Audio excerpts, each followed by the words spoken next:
परमहंसा स्वादित चरण कमल चिन्मकरंदाया भक्त जन मानस निवासाया श्रीरामचंद्राया यत्र यत्र रघुनाथ कीर्तनं तत्र तत्र कृतमस्तकाञ्जलिं बाष्पवारि परिपूर्णलोचनं मारुतिं नमत राक्षसान्तकम् सीतानाथ समारम्भाम् रामानन्दार्य मध्यमाम् अस्मदाचार्य पर्यन्ताम् वन्दे गुरु परम्पराम् वन्दे गुरु परम्पराम् सर्वेश्वर श्री रघुनाथो विजयते तराम। आज हम ब्रह्मसूत्र आनंद भाष्य में प्रमिता अधिकरण को प्रस्तुत कर रहे हैं। प्रमिता अधिकरण में जिस वाक्य को लेकर के भाष्यकारों ने विचार किया है वह कठोपनिषद का वाक्य है, जिसमें नचिकेता और यमराज का संवाद है।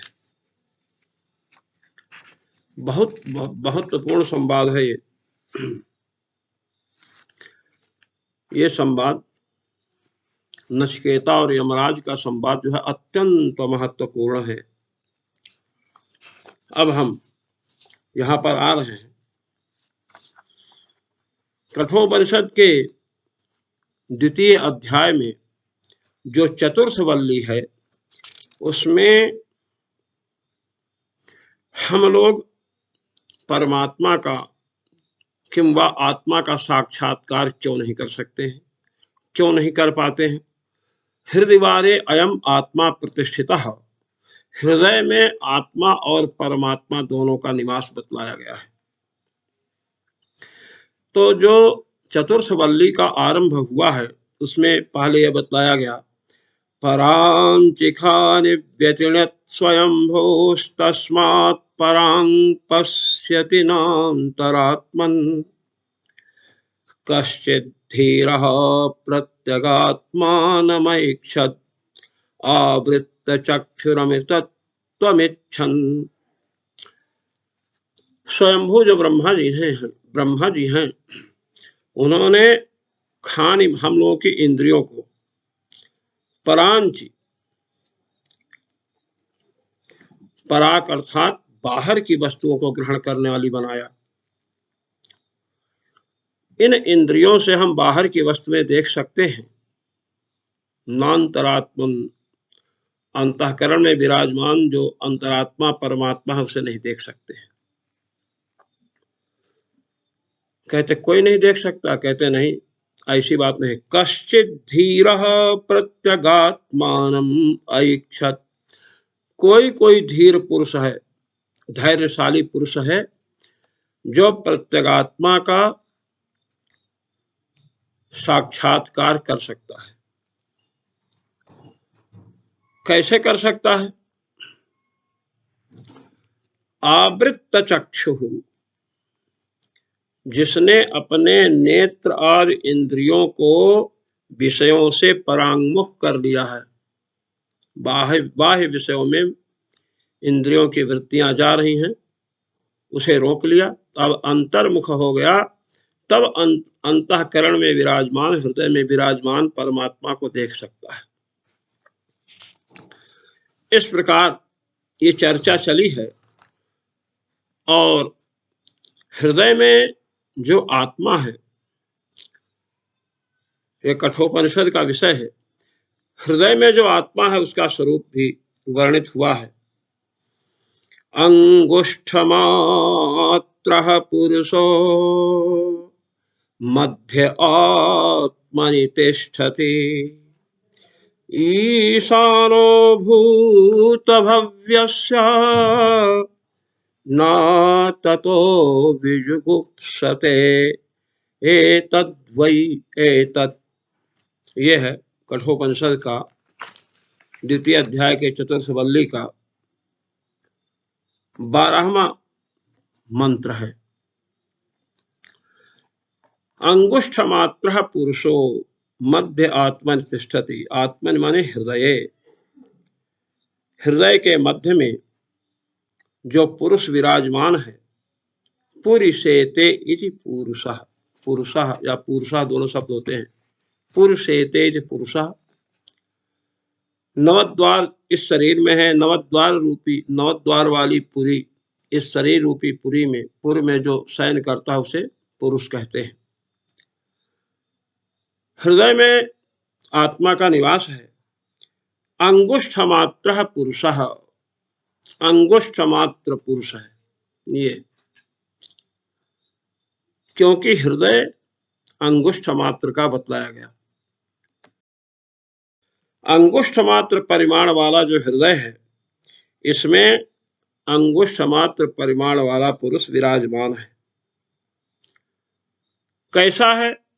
ईशानो भूत भव्यस्य, भूत और भव्य जो वस्तुएं हो चुकी हैं, जो भविष्य में होने वाली है, उन सबका ईशान अर्थात स्वामी है, सबको अपने नियंत्रण में रखता है।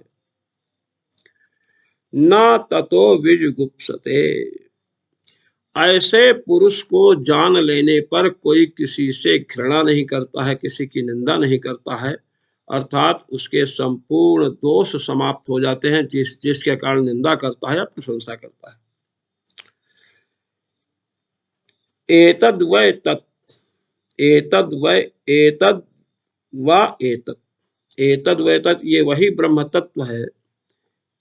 यमराज नचिकेता से कह रहे हैं कि जिस अंगुष्ठ मात्र पुरुष का हमने आपसे वर्णन किया है, जो हृदय देश में निवास करता है, जिस आत्मा के विषय में आपने जिज्ञासा की थी, यह वही है। इसके पश्चात पुनः वर्णन करते हैं।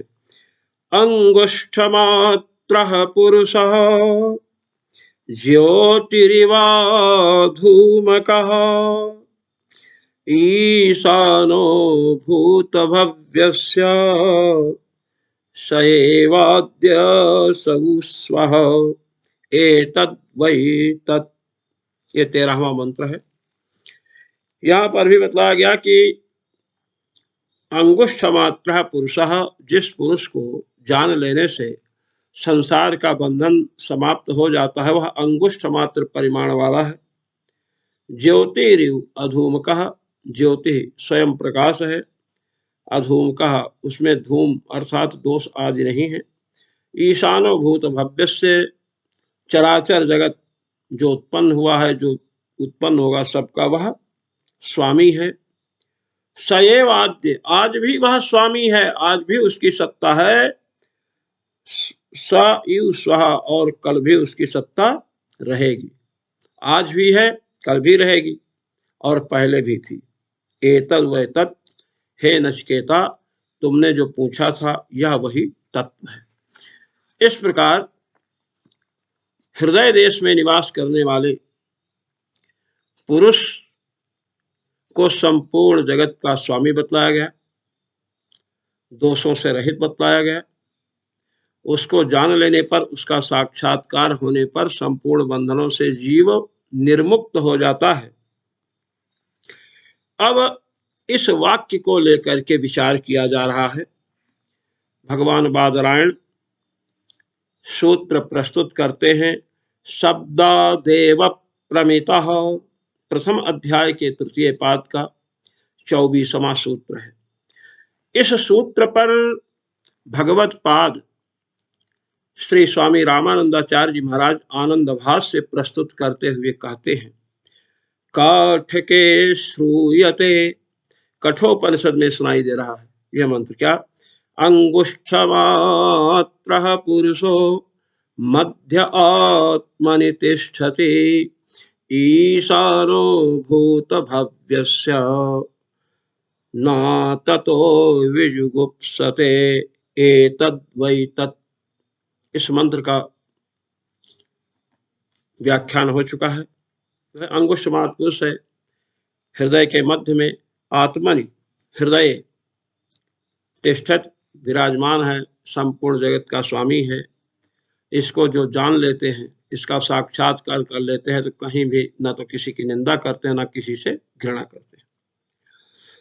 तथा और भी उसके 13वें मंत्र में बताया गया, अंगुष्ठमात्रः पुरुषो ज्योतिरिवा धूमकः ईशानो भूतभव्यस्य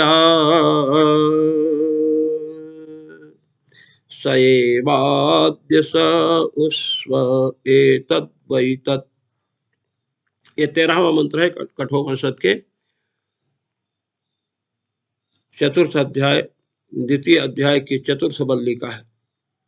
ये स्वयं प्रकाश बताया गया, समस्त दोषों से रहित बताया गया, अंगुष्ठ मात्र परिमाण वाला बताया गया। ये विषय प्रस्तुत किया दोनों वाक्यों को। तत्र किमयम् अंगुष्ठ मात्रः पुरुषः श्रूयमाणो जीव आहोस्वित् परमात्मा इति संशयः। भगवत पाद कह रहे हैं कि इन दोनों वाक्यों को सुन करके संशय हो रहा है। क्या संशय हो रहा है? किमयम् अंगुष्ठ मात्रः पुरुषो जीवः आहोस्वित् परमात्मा। अंगुष्ठ मात्र परिमाण वाला जो पुरुष श्रूयमाण है इन दोनों मंत्रों में सुना जा रहा है,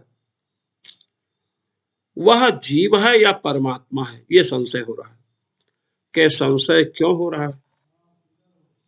संशय के कई कारण हैं। कहते हैं यहां ये संशय का निरूपण न्याय दर्शन के सभ्य विचारक ग्रंथ में हुआ है। हम यहां पर कैसे संशय हुआ इसको बता रहे हैं। तत्र पूर्व पक्षः, जो अंगुष्ठ मात्र पुरुष को जीव कहते हैं, अर्थात अंगुष्ठ मात्र पुरुष रूप से यहाँ जीव का वर्णन है, उनके अनुसार प्रश्न अपना पक्ष प्रस्तुत किया जा रहा है। अंगुष्ठ मात्र पुरुष इत्युक्त श्रुत्या परिमाण कथना जीवात्मा एव अत्र निश्चीयते। कहते हैं कि पुरुष का जो हृदय में विराजमान पुरुष है उसका परिमाण बताया गया अंगुष्ठ मात्र पुरुषः। अंगुष्ठ मात्र परिमाण बताया गया, अंगूठे जितना बड़ा। तो कहते हैं कि ये जो परिमाण का कथन हुआ है इससे निश्चित होता है कि यह अंगुष्ठ मात्र परिमाण वाला पुरुष जीव ही है, परमात्मा नहीं है। क्यों? कहते हैं परमात्मनस्तु अंगुष्ठ मात्र परिमाणकत्वं कथमपि न संभवति। परमात्मा जो सर्वव्यापक है, अनंत है, अपरिच्छिन्न है, परमात्मा, वह अंगुष्ठ मात्र परिमाण वाला कैसे हो सकता है? अंगुष्ठ मात्र परिमाण कहेंगे तो परिच्छिन्न हो जाएगा। तो अपरिच्छिन्न परमात्मा का ग्रहण यहाँ पर नहीं है। अंगुष्ठ मात्र परिमाण बतलाने से परिच्छिन्नता बतलाई गई है। अंगुष्ठ मात्र परिमाण वाला है इतना बड़ा, और यह जीव ही हो सकता है। जीव परिच्छिन्न है, परमात्मा अपरिच्छिन्न है, इसलिए अंगुष्ठ मात्र पुरुष का तात्पर्य जीव से है, परमात्मा से नहीं है। परमात्मा अर्थ करना संभव नहीं है। जीवस्य तो श्रुति स्मृतिषु तथा स्वरूपम उपवर्ण्यते। कहते हैं कि श्रुतियों में और स्मृतियों में जीव का स्वरूप बतलाया गया है, जीव के स्वरूप का उपवर्णन हुआ है, और उस वर्णन को हम प्रस्तुत कर रहे हैं।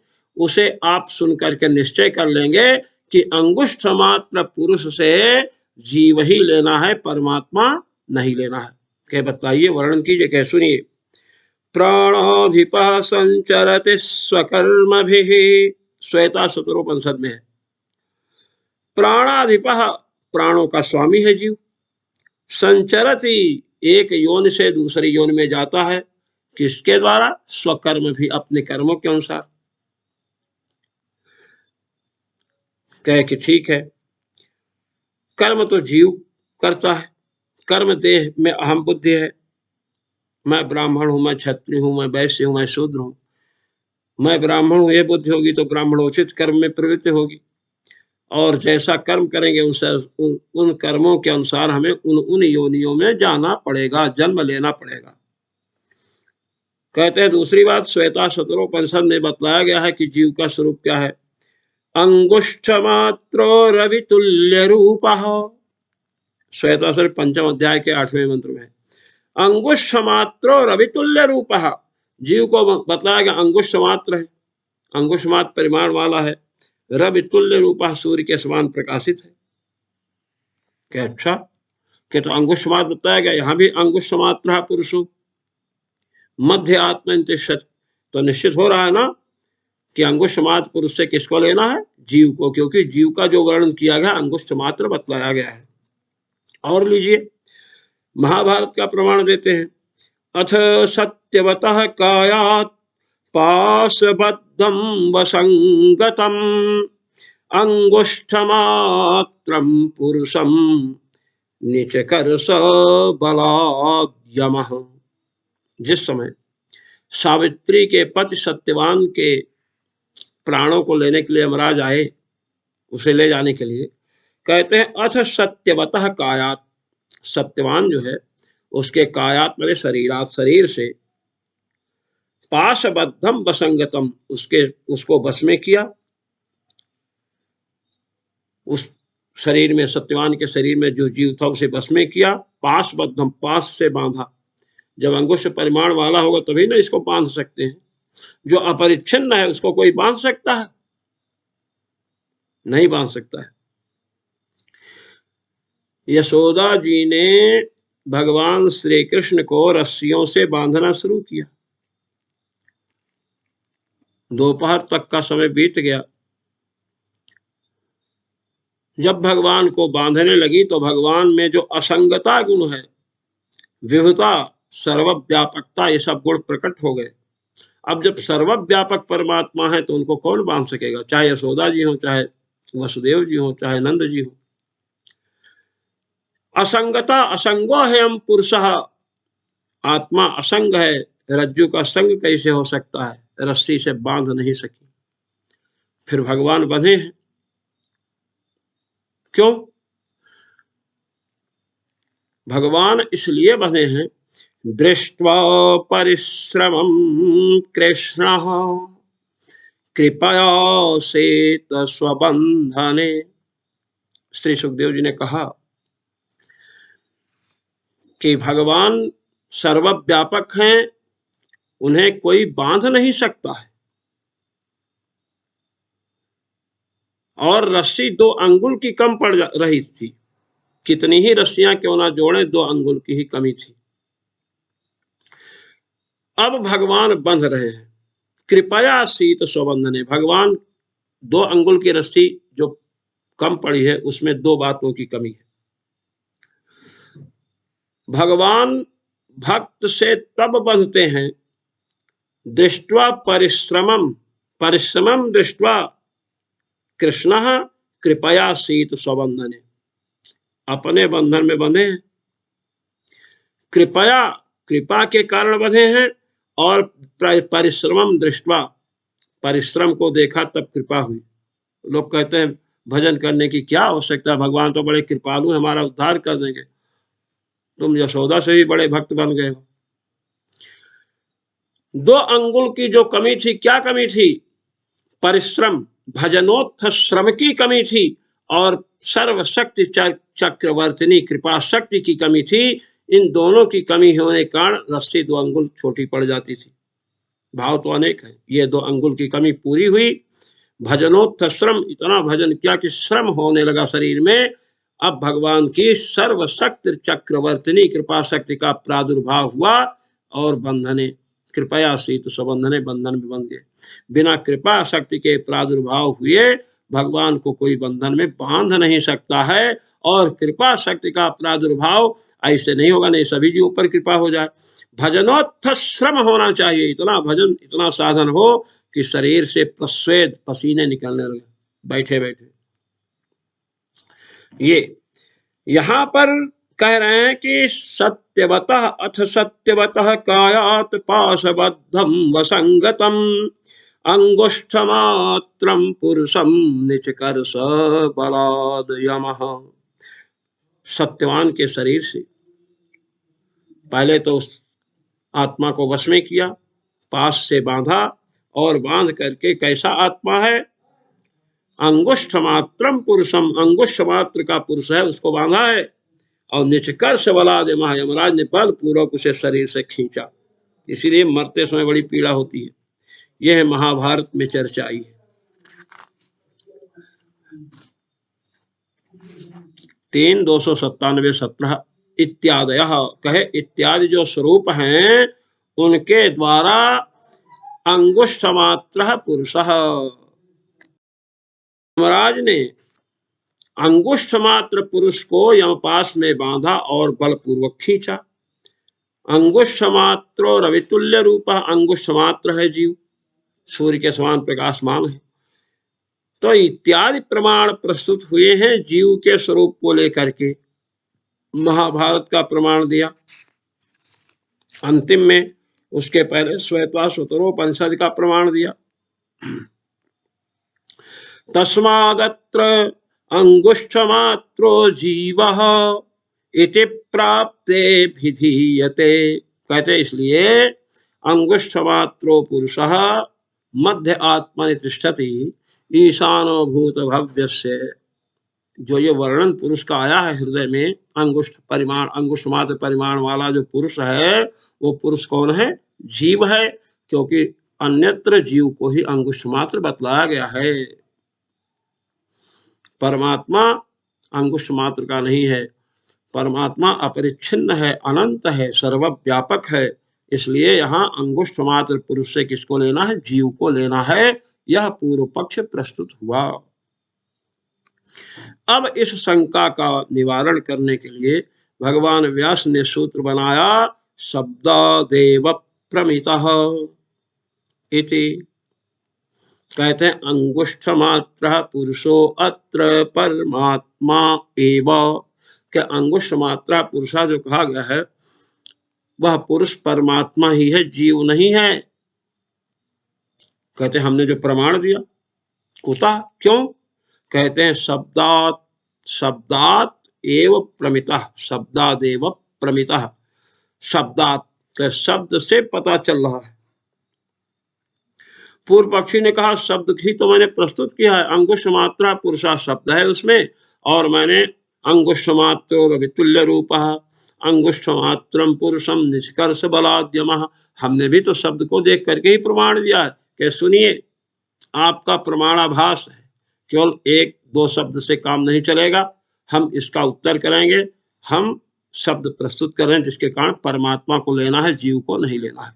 कह क्या, कह वहां है अंगुष्ठमात्रो पुरुषः, अंगुष्ठमा, देखिए पीछे, अंगुष्ठमात्रः पुरुषो मध्य आत्मनि तिष्ठति ईशानो भूत भव्यस्य।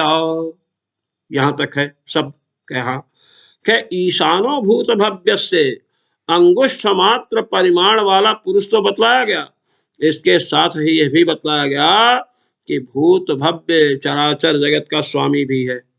इति अपरोक्षतया श्रूयमाण शब्द बलादेव, प्रत्यक्ष श्रूयमाण शब्द है कि अंगुष्ठ मात्र जो पुरुष है वह ईशानो भूत भव्य से, जो वस्तुएं उत्पन्न हो चुकी हैं और जो उत्पन्न होने वाली हैं, भूतकाल, वर्तमान काल और भविष्यत काल में जितनी भी वस्तुएं हैं सबका स्वामी है। अब आप बतलाओ जीव सबका स्वामी हो सकता है? अंगुष्ठ मात्र पुरुष कार्य जीव करने वालों, कृपा करके बतलाओ क्या जीव सबका स्वामी हो सकता है? बताइए। पुत्र अपने अधिकार में नहीं रहता है, पत्नी अपनी बात नहीं मानती है, पत्नी की बात पति नहीं मानता है। नहि तावत् जीवस्य कर्म परतंत्र प्रवृत्तिमतः स्वातंत्रेण भूतभव्यस्य ईश कृत्वं युज्यते। कर्म परतंत्र जीव है, कर्म परतंत्र होने से जीव की प्रवृत्ति भी कर्म परतंत्र है। जैसे कर्म किए हैं जीवों ने, उसके अनुसार संस्कार पड़ा है, फिर उसी के अनुसार प्रवृत्ति होती है। कर्म के अधीन प्रवृत्ति वाले जीव हैं, स्वतंत्र कैसे हो सकते हैं? कर्म पास से जीव बधा है। भूत भव्यस्य ईशित्वम नहीं युज्यते। वो भूत कालिक वस्तुओं का, भविष्य कालिक अर्थात चराचर जगत जो दृश्यमान है, श्रूयमाण है, संपूर्ण जगत का स्वामी नहीं हो सकता है। ये भी शब्द तो है, इसको भी देखो। नवा कर कहे तो कर्म बंधन से बधा वो जीव नहीं हो सकता है जो मुक्त जीव है, कहे मुक्त जीव भी नहीं हो सकते हैं। नवा कर्म बंध विमुक्तस्य मुक्तस्यापि। कर्म बंधन से भी निर्मुक्त जो जीव हो चुके हैं वे भी चराचर जगत के स्वामी नहीं हो सकते हैं। क्यों? कहते हैं मुक्त व्यवहार पर श्रौतेषु वाक्येषु तस्य भूत भव्येशानत्वाश्रमणात्। मुक्तों का जो व्यवहार दिखाया गया है, मुक्तों के व्यवहार परक जो श्रौत वचन है, उपनिषदों के वचन हैं, उन वचनों के द्वारा वे संपूर्ण जगत के स्वामी है यह नहीं निश्चित होता है। कैसे? कैसे सुनिए। अतएव जगत व्यापार वर्जम इति जगत व्यापारस्यापि प्रतिषेधा उपपद्यते। कहते हैं मुक्त जीव जो कर्म बंधन से छूट चुके हैं, संसार सागर को पार कर चुके हैं, वे जीव भी संपूर्ण जगत के स्वामी नहीं हो सकते हैं। कहे कैसे? कहे सुनिए। मुक्त होकर के गए तो प्रश्न उठा कि ये जो मुक्तानंद स्वामी आए हैं, स्वामित्व, कर्म बंधन से मुक्त हो गए, फंसे थे, अब तो स्वाभाविक स्वामित्व आ चुका है, माया के बंधन से भी निर्मुक्त हो चुके हैं, मुक्त हैं, आनंद का अनुभव कर सकते हैं, करते हैं, इसलिए मुक्तानंद मैंने कहा। तो मुक्त जो जीव हैं वे भगवान के समान आनंद का अनुभव तो कर सकते हैं, किंतु जगत व्यापार वर्जम, जगत की ना तो सृष्टि कर सकते हैं, ना पालन कर सकते हैं, ना संहार कर सकते हैं। जगत व्यापार वर्जन इस सूत्र के द्वारा जगत का व्यापार निषेध किया गया, नहीं कर सकते हैं। तो सबके स्वामी कैसे हो सकते हैं? जगत की सृष्टि में कोई दखल जगत के सृष्टि में कोई दखलंदाजी नहीं कर सकते, जगत के पालन में कोई ननु नचा नहीं कर सकते कि ऐसा नहीं ऐसा करो। जगत का प्रलय करना होगा तो कुछ नहीं कह सकते हैं कि इसका प्रलय नहीं होगा, ये कुछ नहीं चल पा। तो भूत भव्य सभी वस्तुओं के स्वामी कैसे? किसी वस्तु को प्रलय काल में नष्ट करना, अगर स्वामी होंगे आप स्वामी किसी, जैसे मान लीजिए ये मोबाइल है, अब इस मोबाइल के आप स्वामी हैं, कोई नष्ट करना चाहे तो नष्ट करने देंगे? रोक देंगे? मेरी वस्तु है, आप नष्ट नहीं कर सकते हैं। तो प्रलय काल में जब प्रलय काल उपस्थित होता है तो किसी वस्तु को भी बचा नहीं सकते हैं, कहाँ स्वामित्व है? किसी को उत्पन्न नहीं कर सकते हैं, कहाँ स्वामित्व है? पालन कर्तृत्व भी नहीं, पालन का भी निषेध कर दिया गया। आप अपने वस्तु की रक्षा करते हैं, पालन करते हैं, रक्ष पालने, ना तो किसी का पालन कर सकते हैं, ना संहार कर सकते हैं, ना सृष्टि कर सकते हैं। तो कर्मबंध से जो मुक्त हो चुके हैं वो भी तो परमात्मा के अधीन है, इसलिए संपूर्ण जगत के स्वामी वो भी नहीं हो सकते हैं। एतद् वै तरिति पृष्ठस्य उत्तरतया अनुसंधानम अपि परमेश्वरोपादान एव संगच्छते। कई नचिकेता ने आत्मा के विषय में जिज्ञासा की थी। आत्मा में परमात्मा। एतद् वै तत्, यही वह है जो तुमने पूछा था नचिकेता। तो जो प्रश्न हुआ है उसके उत्तर के रूप में ब्रह्म तत्व की जिज्ञासा हुई थी, इसलिए परमेश्वर का ही अंगुष्ठ मात्र पुरुष पद से ग्रहण करना चाहिए। अंगुष्ठ मात्र पुरुष का अर्थ क्या है? परमात्मा। पृष्ठम चेह नचिकेतसा ब्रह्मैव। भगवत पाद श्री स्वामी रामानंदाचार्य जी महाराज कह रहे हैं कि नचिकेता के द्वारा यहाँ ब्रह्म तत्व की ही जिज्ञासा की गई है। इसलिए एतद् वै तत्तत् यत्त्वया पूर्वं पृष्ठम ब्रह्म तत् इदानीं यन्निरूपितम् एतत्, जिस ब्रह्म तत्व की तुमने जिज्ञासा की थी, यमराज कह रहे हैं, वह अंगुष्ठ मात्र है, अंगुष्ठ मात्र है, अंगुष्ठ परिमाण वाला है, पुरुष है, चराचर जगत का अनंतानंद ब्रह्मांड का स्वामी है। एतद् इति एतद् वै तदिति परमात्मना एव ग्रहणम, इसलिए एतद् वै तद, इसके द्वारा परमात्मा का ही ग्रहण है।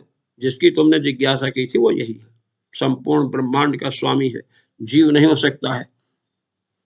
इसलिए शब्दादेव प्रमितः ईशानो भूत भव्यस्य, ये जो शब्द है इससे प्रमितः निश्चितः अंगुष्ठ मात्र पुरुष परमात्मा। अंगुष्ठ मात्र पुरुष कौन है? परमात्मा है, यह निश्चित हुआ। कहते अच्छा ये बतलाइए आप, किमर्थम तर्हि अपरिच्छिन्नस्य ब्रह्मणो अंगुष्ठ मात्र प्रमितत्वेन परिच्छिन्नत्व व्यपदेश इत्यत्र आह। अब पूर्व पक्षी ने शंका की। पूर्व पक्षी कह रहा था कि अंगुष्ठ मात्र पुरुष, अंगूठे के परिमाण वाला पुरुष बताया गया है। हमने कहा अंगुष्ठ मात्रो रवितुल्य रूप, अंगुष्ठ मात्रम पुरुषम निचकर्ष बलाद्यम। अंगुष्ठ मात्र पुरुष को, जीव को यमराज ने खींचा सत्यवान के शरीर से। तो हमने जो प्रमाण दिया है उसकी शंका का समाधान करो कि परमात्मा तो अपरिच्छिन्न है, अनंत है, सर्वव्यापक है, वह अंगुष्ठ मात्र कैसे हो सकता है? संपूर्ण जगत का अनंतानंत ब्रह्मांड का स्वामी परमात्मा है, हमको भी कोई संदेह नहीं है। किंतु अंगुष्ठ मात्र कहाँ है? सत्यम ज्ञानम अनंतम ब्रह्म, सत्य है, ज्ञान स्वरूप है, अनंतम, अंतरहितम, अपरिच्छिन्न है या विनाशी है। तो कैसे होगा? अनंत अपरिच्छिन्न एकमेवाद्वितीयम ब्रह्म इत्यादि का बताया गया। तो कहते हैं अपरिच्छिन्न जो ब्रह्म है उसको अंगुष्ठ मात्र परिमाण वाला कह करके परिच्छिन्न क्यों बतलाया गया? इत्यत्र, ऐसी शंका होने पर आह बोले। भगवान व्यास सूत्र प्रस्तुत कर रहे हैं। हृद्यपेक्षया तो मनुष्याधिकारत्वात्, हृद्यपेक्षया तो मनुष्याधिकारत्वात्। ये सूत्र प्रथम अध्याय के तृतीय पाद का 25वां सूत्र है। कहते हैं अंगुष्ठ मात्र जो कहा गया है ना, हृदयपेक्षया, हृदय को लेकर के, हृदय अंगुष्ठ मात्र परिमाण वाला है, इसलिए परमात्मा को अंगुष्ठ मात्र परिमाण वाला बतलाया गया। भगवत पाद श्री स्वामी रामानंदाचार्य जी महाराज भाष्य कर रहे हैं, अपरिच्छिन्नस्य अंतरयामितया सर्वत्रावस्थितस्यापि परमात्मनः। कहते हैं अपरिच्छिन्न है, अंतर्यामी रूप से संपूर्ण शरीरों में निवास करें। पृथ्वी, जल, तेज, वायु, आकाश, अहंकार, अस्मलादि का शरीर, जितनी वस्तुएं हैं अंतर्यामी ब्राह्मण में बात बताई गई है, सब में अंतर्यामितया भगवान निवास कर रहे हैं। सर्वत्र अवस्थितस्यापि, सर्वत्र स्थित हैं। कौन? परमात्मा। वे परमात्मा स्वाश्रित जनोपासना सिद्ध्यर्थम एव उपासक हृदय अधिष्ठितत्वात्। भगवान के जो आश्रित हैं, भगवान की जो शरण में है, ऐसे भक्तों की उपासना की सिद्धि के लिए भगवान उपासक के हृदय में निवास कर रहे हैं। क्या? अच्छा, क्या? हाँ, हृदय, अब हृदय में निवास कर रहे हैं। हृदयस्य च अंगुष्ठ परमाणकत्, हृदयस्य च अंगुष्ठ प्रमाणकत्वं सिद्धमेव। हृदय अंगुष्ठ प्रमाण, अंगुष्ठ परिमाण वाला है, यह सिद्ध है पहले से। इसलिए तद्गत परम पुरुषे भगवती समारोप्य इदम अंगुष्ठ मात्र प्रमितत्वं तस्य उच्यते। अब चूंकि हृदय अंगुष्ठ मात्र परिमाण वाला है, अब उसमें भगवान भक्तों की उपासना की सिद्धि के लिए, भक्तों उपासना कब सिद्ध होगी?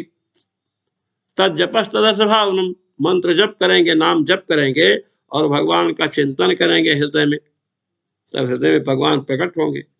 सुग्रीव जी के हृदय में प्रकट हो गए, ध्यान कर रहे थे, और जब भगवान आए, भगवान राम देखे ध्यान से उठ नहीं रहे तो अपने स्वरूप को अंतर्हित कर दिए, तिरोहित कर दिए, छिपा लिए। मुनि अकुलाए, उठा तब कैसे, तब आकुल व्याकुल होकर उठ गए। तो बतला रहे भक्तों की उपासना की सिद्धि के लिए भगवान हृदय में विराजमान होते हैं, निवास करते हैं। असुप्रभ हृदय अक्षत अविकारी, हृदय में निवास करते हैं। ईश्वर सर्वभूतानां हृदयेर्जुन तिष्ठति, हृदय में निवास करते हैं। कहते हैं अंगुष्ठ मात्र पुरुषः इत्यादि वचन ही, हृदय अंगुष्ठ मात्र परिमाण वाला है, इसलिए परमात्मा को अंगुष्ठ मात्र परिमाण वाला कहा गया। हृदय के परिमाण का आरोप किया गया, तो भगवान उसमें प्रकट हो गए तो हृदय में तो उतने बड़ा परिमाण होगा। शक्तिमत विशेषार्थी च शास्त्राणि चरितार्थी भवन्ति, कहते हैं शास्त्र जो है वो चरितार्थ कब होते हैं? शक्तिमत विशेषार्थी, देखिए अग्निहोत्रम जुहुयात स्वर्ग काम, अग्निहोत्र स्वर्ग की इच्छा वाला करे तो विशेषार्थी है, स्वर्ग की इच्छा वाला है, स्वर्ग में, स्वर्गों में भूयात, स्वर्ग मुझे प्राप्त हो, ये इच्छा विशेषार्थी हो गया। और शक्ति में समर्थ हो उस यज्ञ को करने में, तभी ना अग्निहोत्रम जुहुयात स्वर्ग काम, ये वाक्य चरितार्थ होगा।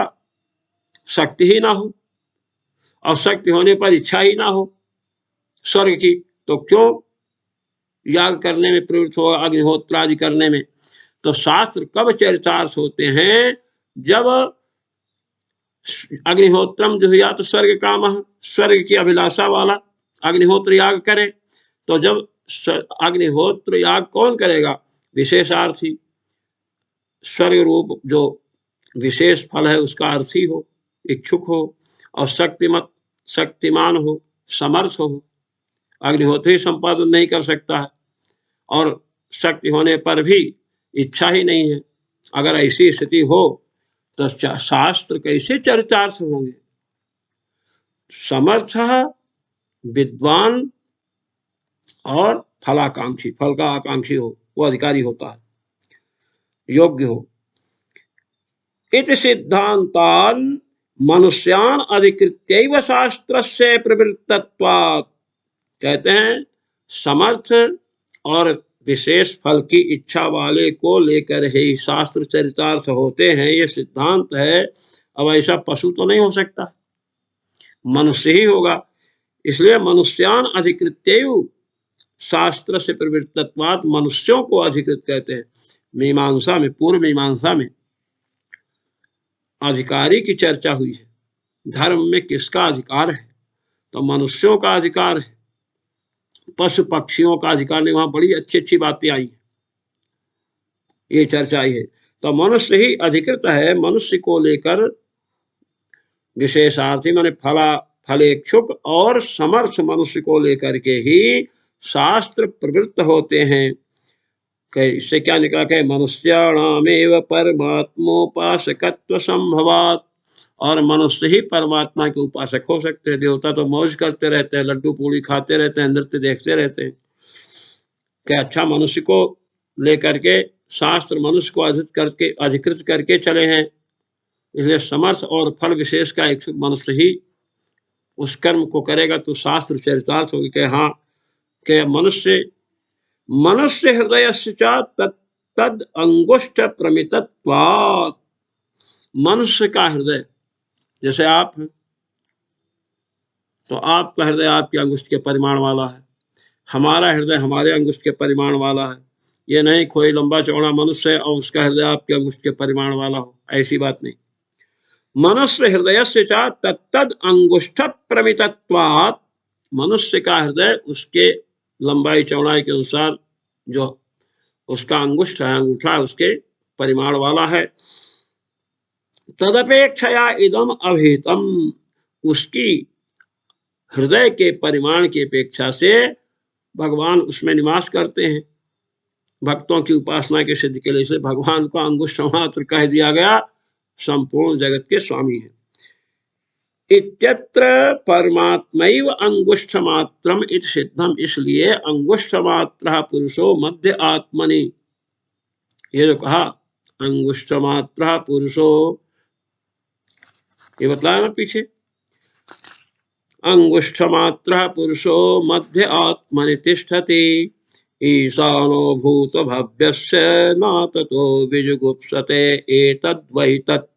कहते इसलिए हृदय के परिमाण के आधार पर परमात्मा को अंगुष्ठ परिमाण वाला कहा गया।